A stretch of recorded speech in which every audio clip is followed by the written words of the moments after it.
The Fairies, inspired by some sweet stories my sister Meg told me as a child, so I dedicate this poem to her. Marigold, chrysanthemum, poppy and rosebud are sweet. They lived happily at the bottom of the garden, which they did keep neat and tidy, and they played by night, and by day they did sleep. There are 2 rockeries, covered in alpines that are so steep, and a little door under a rock let them hide by day, and they got their rest time, come what may. Every night they did come out and play, and tidy the toys left by the children away.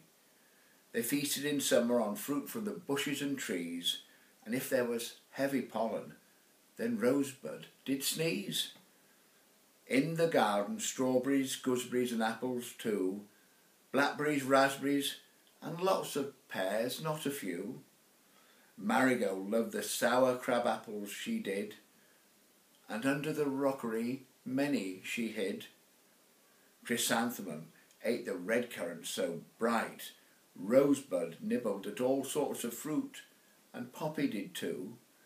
They were all so happy, living where so much food grew. They fluttered away, spending nights of delight, but one deep midnight they had a fright.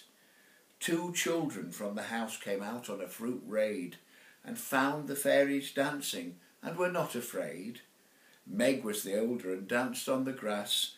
Little Richard tried to get them to sit down and play fairy class. The fairies were worried that the children would give them away, but they promised to keep them secret if they would stay.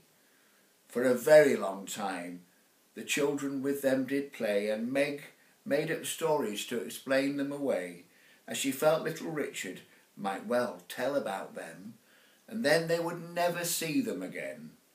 The children grew old, and they thought they had dreamt. But I think that those fairies were heaven sent.